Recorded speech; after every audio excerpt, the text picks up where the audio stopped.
Les amis, bonjour, re-bienvenue sur Morocars pour un nouvel épisode. Cette fois-ci, ce sera la suite du rebuild de la Varadero XLV1000, la deuxième partie, suite et fin. J'espère que cet épisode vous plaira. N'hésitez pas à nous dire ce que vous en pensez en fin d'épisode. Pour ceux qui nous rejoignent et qui sont nouveaux sur la chaîne, abonnez-vous, ça nous fera toujours plaisir. Et puis, je vous souhaite un bon visionnage. Donc, comme vous vous rappelez les amis, on a reçu la moto comme ça. Le disque ainsi que les masters de frein étaient vieillissants et avec une décoloration prononcée. On a décidé donc de s'attaquer aux accessoires et on a décidé de peindre les masters de frein et la ligne d'échappement avec un gris foncé, faisant partie d'une ligne de peinture qui est une peinture thermique résistante à plus de 800 degrés. Ça permet de donner un air plus joli et mieux fini pour la moto. Une fois que j'ai eu cette bombe de peinture entre les mains, plus rien ne pouvait m'arrêter. Et là, je me suis lancé dans une autre mission. J'ai attaqué le sabot moteur que j'ai démonté, que j'ai martelé comme un dingue pour essayer de lui redonner sa forme originelle. Et enfin, je l'ai passé à ce gris, lui aussi, afin de donner un style coordonné pour le bas de la moto tout entier. Au passage, nous avons aussi décidé de faire un entretien régulier qui lui relevait du bon sens, puisque nous avons décidé de vérifier l'état du filtre à air qui lui était très encrassé. Donc étant donné que c'est un filtre de type KN réutilisable, nous avons procédé à un nettoyage et nous l'avons remis en place, ce qui a donné un coup de frais à la respiration de la moto. Enfin est arrivée l'étape de l'après. C'est ce que nous avons fait d'ailleurs. Jusqu'à ce que certaines pièces mal décontaminées commencent à fraiser. Je vous parlerai de ce que c'est que fraiser, mais c'est globalement ça. Donc à refaire. Et puis le reste. Et oui, le reste. Une fois tout prêt, le passage à la cabine de peinture devient nécessaire. En premier lieu, nous avions carte blanche. Là encore, nous en reparlerons. On s'est dit, d'abord un gris. Mais quel gris ? L'idéal aurait été un gris quelconque, mais nous nous sommes dit un gris tendance. Nous avons choisi pour cela le gris Nardo. On en reparlera là encore. Puis, pour accompagner ça, rien de mieux qu'un noir Schwarz Diamond.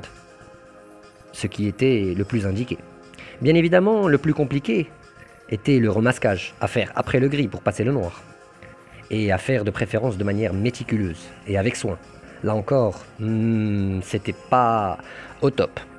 Mais quoi qu'il en soit, le journal ici est le meilleur allié. Pour cela, il est présent, mais pas pour ses news.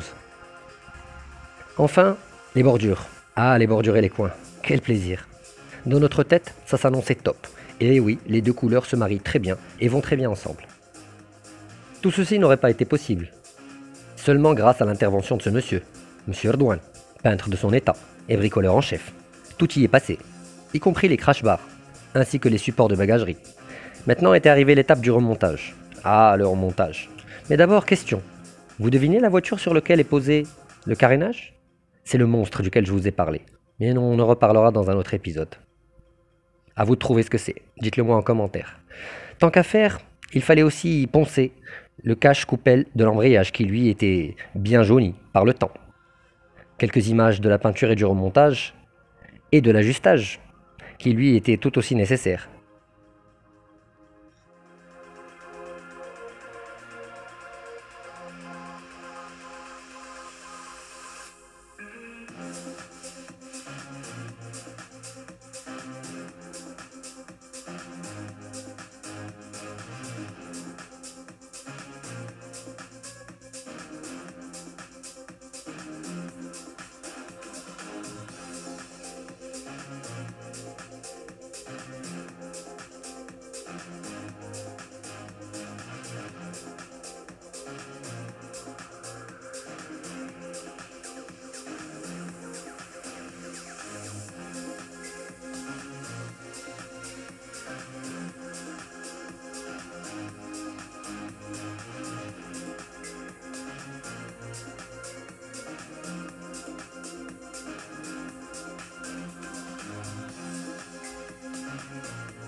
Là, les amis, si vous voyez ma tête et que vous remarquez bien ce qui se passe, j'ai l'air un peu défait.